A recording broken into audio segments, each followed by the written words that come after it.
Since Trump took office on January 2025, US stock markets have declined significantly. The Dow Jones by about 5%, the S&P 500 by about 3.6%, and the Nasdaq by around 4%. These drops are mainly due to uncertainty over Trump's tariff plans and their potential economic impact. You're going to have drops and markets are going to go up and they're going to go down. Yeah. But you know what? We have to rebuild our country. Our country has been stripped of its jobs, of its factories, and we're going to change it around. And it's all taxing policy. Some analysts are optimistic about a market rebound in the coming months, while others caution that tariffs could worsen existing economic weaknesses. I think the speed with which the market is reassessing probabilities around recession is directly linked with the two things. One, uncertainty around tariffs and what the impact may have on inflation and just the general economic outlook. And then two, there's a bit of a growth scare that's going on at the same time. There is also concern about the broader implications of a trade war. Retaliatory tariffs from other countries could further strain the US economy, potentially leading to a recession. And regarding the US, the tariffs on Hong Kong, I think this is absolutely inconsistent with the WTO, the rules. Of course, and also they have to totally disregard that Hong Kong is a separate customs territory. And we have and we will file a complaint with the WTO regarding this unreasonable arrangement. Elon Musk, a trusted advisor to Trump, has lost about $121.2 billion in 2025 due to the market slide. Despite Trump urging support for Tesla and buying a Tesla car himself, the potential trade war and retaliatory tariffs are creating economic uncertainty. Canada is calling for de-escalation.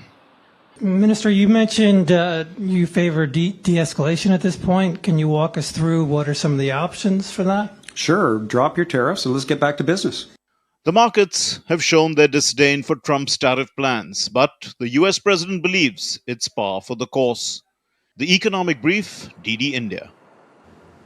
Well, our guests continue to be with us. Dr. Maheshwari, how long will markets be in this cautious mode? Could you explain? Well, as President Trump has said that he is going to change the world order, and the world order is not changed overnight. And a single word, uncertainty, is equally hated whether he is an investor, today consumer, or even the industrialist. This has created a lot of uncertainty, whether you can check it with the retaliation of the tariff, you can even see the low treasury yields, even you can see there is a prolonged talk of now recession setting up.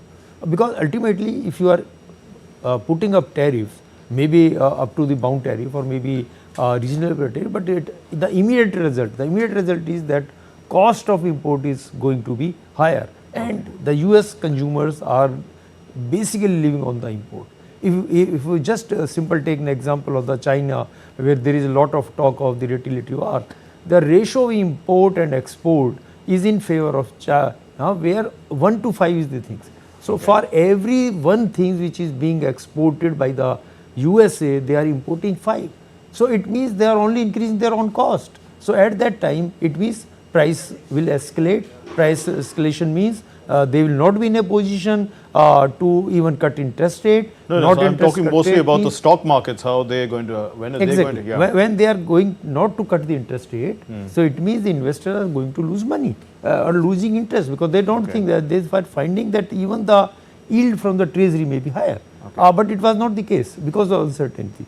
So if you see even the constitutions of their index, you see the Nasdaq top somewhere in December. Whereas this S&P was topped in just February last week only, a few days back. So it means because of different constitutions, and even the IT used to be the great sector. IT used to be the great power for America, but because of the threat of AI, that itself is not going to do things. So the technology, the consumerism, even the industry. If you take a simple example of the steel, earlier also, even when in earlier avatar of Mr. President, he imposed extraordinary tariffs. So the complaint was filed with the WTO. Okay, I get your point. Let's bring in Dr. Singh now. Dr. Singh, where is this tariff war heading in your opinion, and who are the key players? I'm talking about it from an international trade point of view. It's a very worrisome situation, not a very good thing.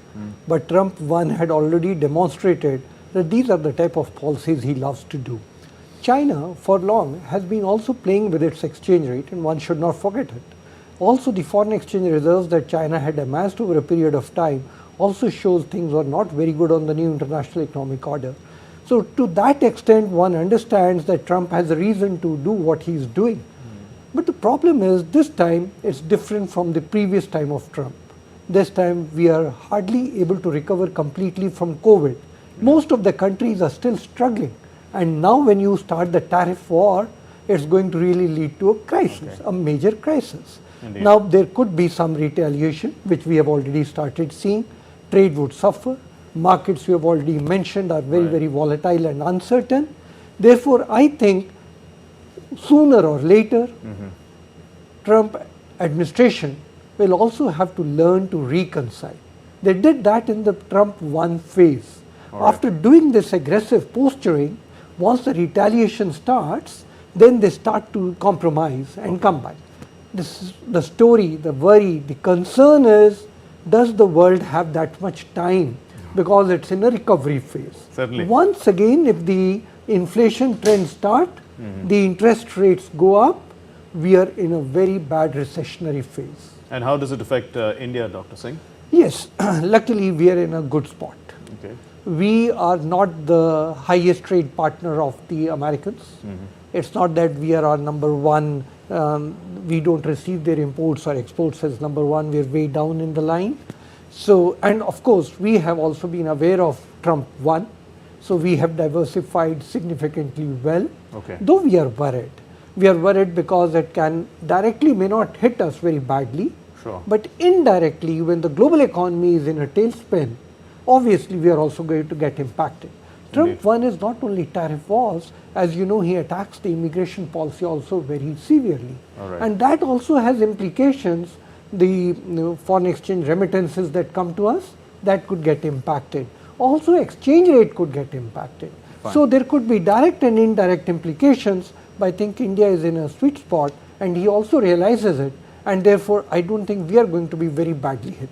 A final word from you, Dr. Maheshwari. Is the Indian stock market also in a sweet spot? Yeah, definitely. And I think once the first estimate of the monsoon will be released, we are bound to take up. So another 45 days, market is going to be volatile. And as Dr. Singh has said, I expect the next 2-3 months the phase of reconciliation will start, so that global uncertainty may also start melting down, plus our sound monsoon, and our market will start rising. Okay, we leave it there. Thank you very much, Dr. N.C. Maheshwari and Dr. Charan Singh. Thank you for putting all this into perspective for us.